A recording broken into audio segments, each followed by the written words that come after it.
Coming into this mission was really the biggest professional risk that I took. At the time I came, I was the acting assistant police commissioner back at home. And I had been trying to get into the United Nations peacekeeping mission. I felt at the time, as well back at home, I was also hitting the glass ceiling. So I knew I had to find my lateral exit as well.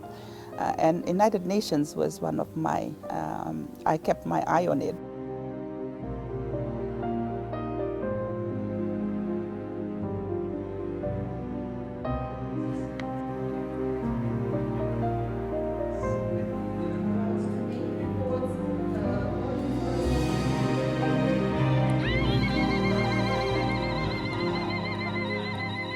As of now, we have trained more than 10,000 SSNPS police officers that have undergone our training for the past 2 years since 2019. And in addition to that, we have also been part of the redesignation of the protection of civilian side, which Ann Paul had played a key role, particularly in handing over the role to the SSNPS. And also in addition to that, we've also supported the SSNPS on some quick impact projects, which also looked at the focus on building of some of the police stations in some of the strategic areas where the presence of SSNPS is much needed, given that they have a good space to be able to engage with the community, and also the space to engage with women in the community.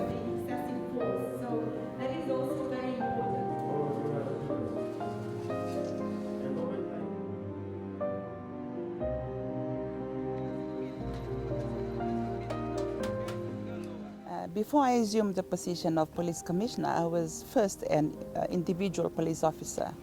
And I worked in the protection of civilian side. And I was in the site during the 2016 crisis. After the crisis in 2016, as I worked in the protection of civilian side, I noticed that the men were mostly in the sites, whereas women were going out to collect firewood, to get food. And I started to question, because from where I come from, that's not the culture. And I started to ask questions because I wasn't understanding the dynamics. And I was surprised with the answer that I was given. So a group of women that I was conversing with then told me, you know, for us, after the war, it's the women that go out to collect firewood, to bring food. The men remain in the camp. And the reason is, for us, when women and girls go out to do that, there is always, the risk is there that we can be raped, we can be attacked, but we will not be killed. But for our men, when they go out, there is no two way about it, but they will be killed. And from there, it changed my perspective completely of the women of South Sudan. And it just goes to show how resilient they are. Isaac Lafia and Unaisi.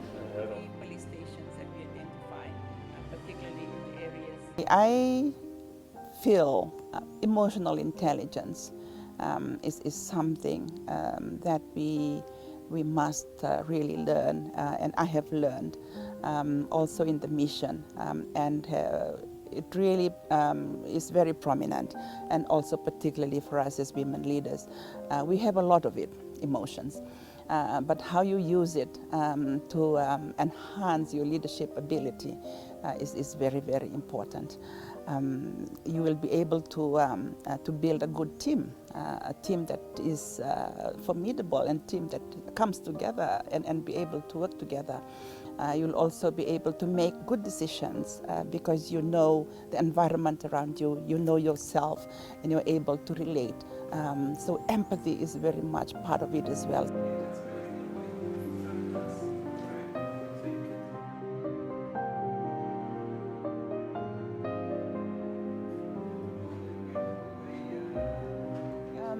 As a leader, as a police commissioner, we have people around us who are also experts in their own fields.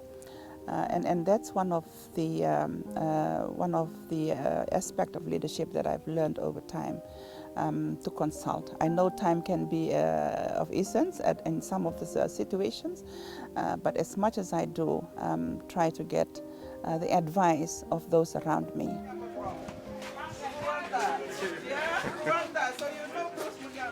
Leaving my children behind, I think, and that's going to be the same for many of us career women that have families. So missing out on birthdays, missing out on very important dates, particularly for our children, is something that is really the biggest sacrifice. I left my youngest daughter when she was just starting high school. And now I will be going back to my daughter, to my youngest daughter, who is now in university.